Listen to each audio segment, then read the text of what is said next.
Hello friends, నేను శిరీషాని. Welcome back to my channel. ఈరోజు నేను కొన్ని కిచెన్ టిప్స్ అండ్ ట్రిక్స్ చెప్తున్నాను. మనం ఇప్పుడు ఆ టిప్స్ ఏంటో చూద్దాం. ఎప్పుడైనా మార్కెట్లో లెమన్ చీప్గా ఉన్నాయంటే కొంచెం ఎక్కువ తెచ్చుకుంటాం కదా. కొద్ది రోజులు అయితే అవి ఇలా ఎండిపోయి కలర్ మారుతాయి. ఇలా కాకుండా ఉండాలంటే వాటిని ఏమైనా న్యూస్ పేపర్లో కానీ క్లింగ్ ర్యాప్లో కానీ చుట్టండి.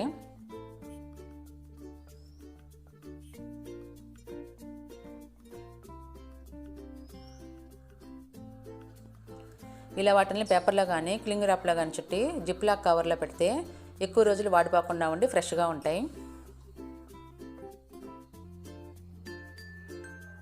పచ్చిమిరపకాయలని ఎలా స్టోర్ చేయాలి? ఫస్ట్ పచ్చిమిరపకాయల్లో ఉండే పండిపోయినవి, చెడిపోయినవి అని తీసేసేయండి. తర్వాత పచ్చిమిరపకాయలను కడిగి తుడిచి వాటి తొడిమలు తీసేయండి. ఈ విధంగా వాటి తొడిమలు తీసేయాలి. తర్వాత వాటిని స్టీల్ కానీ ప్లాస్టిక్ కానీ ఎయిర్టైట్ కంటైనర్లో పెట్టి క్లోజ్ చేసి ఫ్రిడ్జ్లో పెట్టండి. అలా పెట్టడం వల్ల మన పచ్చిమిరపకాయలు ఒక నెల వరకు ఉంచుకోవచ్చు. ఉల్లిపాయని కట్ చేసేటప్పుడు కళ్ళలో నుంచి నీళ్ళు వస్తాయి కదా, అలా కాకుండా ఉండాలంటే ఉల్లిపాయని ఈ విధంగా 2 సైడ్లు కట్ చేయండి. తర్వాత పైన తొక్కు తీసి నీళ్ళలో వేసుకోండి. ఈ విధంగా అన్ని ఉల్లిపాయలు నీళ్ళలో వేసి 15 నుంచి 20 నిమిషాలు వేసి ఉంచి తర్వాత కట్ చేస్తే కళ్ళలో నీళ్ళు రావండి.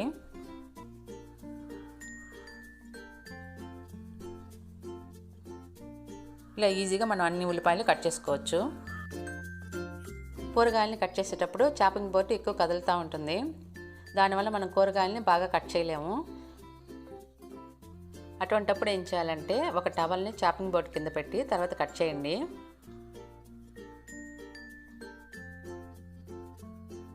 ఇప్పుడు చాపింగ్ బోర్డు కదులుతూ మనం ఈజీగా కూరగాయలని కట్ చేసుకోవచ్చు.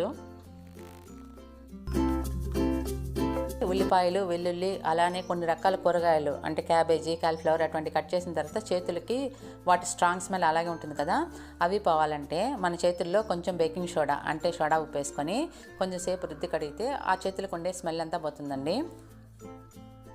అలా కాకుండా నీళ్ళల్లో 1 టీ స్పూన్ వెనిగర్ కానీ 1 టీ స్పూన్ నిమ్మరసం కానీ వేసి చేతులు కడిగితే ఆ స్మెల్ పోతుంది.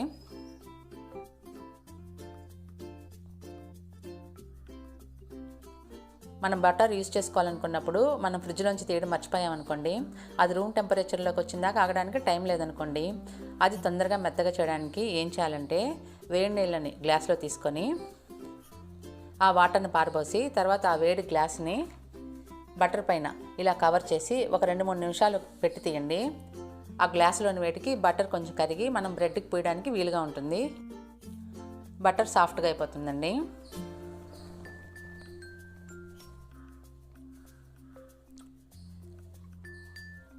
ఎప్పుడైనా బజార్ నుంచి పన్నీర్ తెచ్చుకొని తర్వాత యూజ్ చేయాలని అనుకుంటే మీరు ఆ పన్నీర్ని ఏదైనా బౌల్లో కానీ డబ్బాలో కానీ పెట్టండి.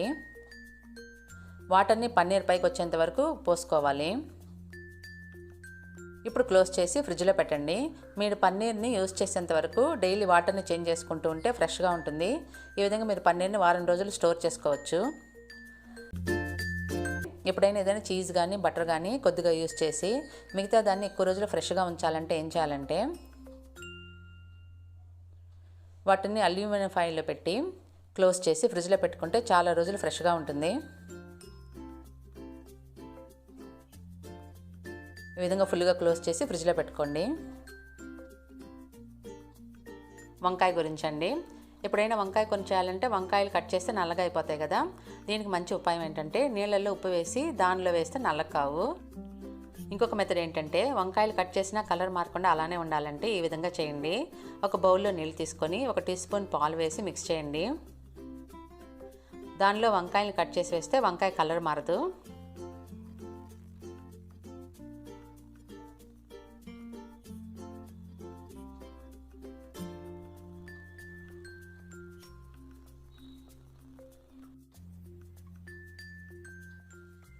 ఈ విధంగా కట్ చేసి పాలు కలిపిన నీళ్ళల్లో వేస్తే వంకాయ కలర్ మారదండి. బ్రెడ్ని కొన్న తర్వాత 2-3 రోజులకి గట్టిగా అయిపోతుంది కదా. ఇది సాఫ్ట్గా చేయాలంటే బ్రెడ్ పైన లైట్గా వాటర్ పోసి 15 సెకండ్లు మైక్రోవేవ్ ఓవెన్లో పెడితే బ్రెడ్ బాగా సాఫ్ట్గా ఫ్రెష్గా అయిపోతుందండి.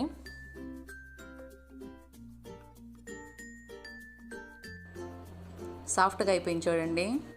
మనం బంగాళాదుంప కూర చేయాలని చాలా వాటికి తొక్క తీసి నీళ్ళలో పెట్టుకుంటాం. కానీ ఒక్కొక్కసారి అన్నీ యూజ్ కాలేదనుకోండి, అటువంటి బంగాళాదుంపల్ని తొక్క తీసినవి 3-4 రోజులు కలర్ మారకుండా ఉండాలంటే ఏం చేయాలంటే, ఒక బౌల్లో చల్లటి నీళ్లు అంటే చిల్లు వాటర్ తీసుకోండి. బంగాళాదుంపల్ని ఆ వాటర్లో వేయండి. నేను వెనిగర్ని తీసుకున్నాను. చైనీస్ వంటల్లో వేసుకునేది ఏ ప్రొవిజన్ స్టోర్లో కానీ జనరల్ స్టోర్లో కానీ ఈజీగా దొరుకుతుందండి. దీనిలో 1 టేబుల్ స్పూన్ వెనిగర్ని వేసుకోండి.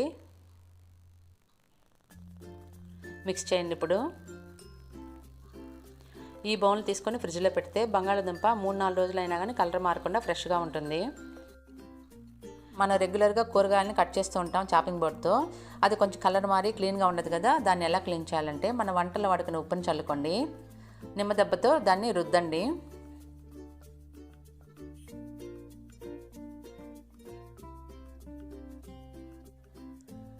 రుద్దిన తర్వాత 5 నిమిషాలు పక్కన పెట్టి తర్వాత నీళ్ళతో కడిగితే చాపింగ్ బోర్డు క్లీన్ అయిపోతుందండి.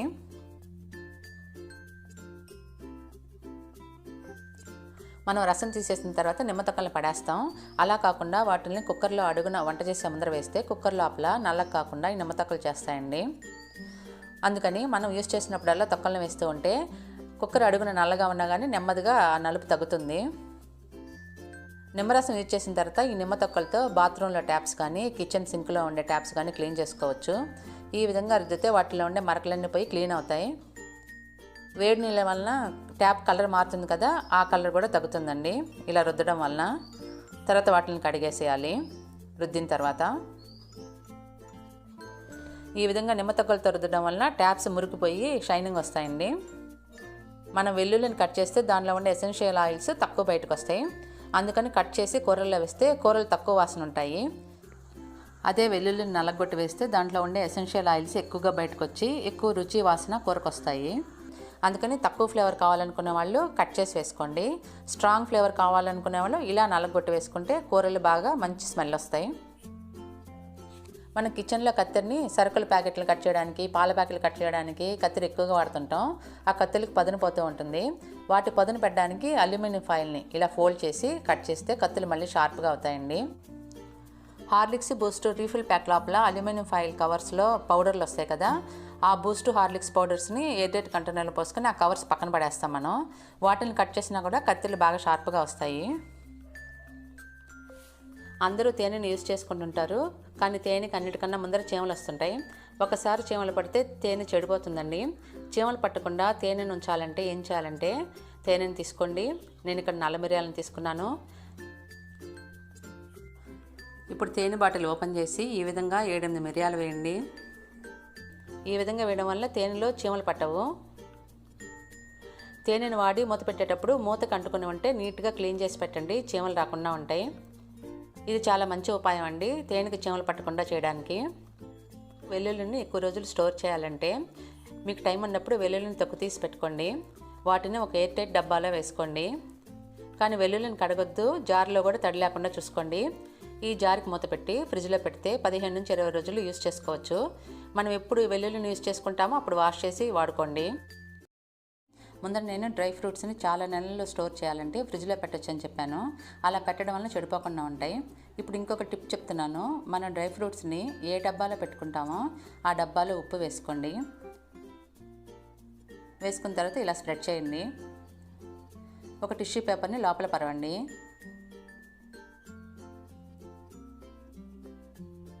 ఈ విధంగా పెట్టుకోవాలి. టిష్యూ పేపర్ పైన డ్రై ఫ్రూట్స్ని వేసుకోండి. క్లోజ్ చేయాలి. ఈ విధంగా చేయడం వల్ల డ్రై ఫ్రూట్స్ చాలా రోజులు ఫ్రెష్గా ఉంటాయి, చెడిపోకుండా. చాలా మంచి టిప్ అండి డ్రై ఫ్రూట్స్ స్టోర్ చేయడానికి. బాదం పప్పు కానీ, అక్రోట్ కానీ, ద్రాక్ష కానీ, పిస్తా కానీ ఏదైనా ఈ విధంగా స్టోర్ చేసుకోవచ్చు. కొబ్బరిని ఎక్కువ రోజులు ఫ్రెష్గా ఎలా ఉంచాలి? ఫ్రీగా ఉండే టైంలో టెంకాయలు ఎక్కువగా ఉన్నప్పుడు కొబ్బరిని ముక్కలుగా చేసి మిక్సీలో ఇలా వేసుకోండి. క్లోజ్ చేసి బ్లెండ్ చేసుకోండి. ఈ కొబ్బరి తురుముని క్లీన్గా తడి లేకుండా ఉండే ఒక ప్లాస్టిక్ కంటైనర్లో పెట్టుకోండి. ఇది ఫ్రీజర్లో పెట్టుకుంటే 15 నుంచి 20 రోజులు బాగుంటుంది. బయటికి తీసి ఎంత కావాలో అంత తీసుకొని 5 నిమిషాల్లో మళ్ళీ లోపల పెట్టేయండి. ఎక్కువసేపు బయట ఉంటే కొబ్బరి ఫ్రెష్గా ఎక్కువ రోజులు ఉండదు. కొబ్బరిని స్టోర్ చేయడానికి ఇంకొక మెథడ్ ఉందండి. అదేంటంటే ఇటువంటి చిన్న చిన్నవి జిప్లాక్ బ్యాగ్స్ తీసుకోండి. ఒక్కొక్క బ్యాగ్లో కొంచెం కొబ్బరి తురుముని పెట్టుకోండి.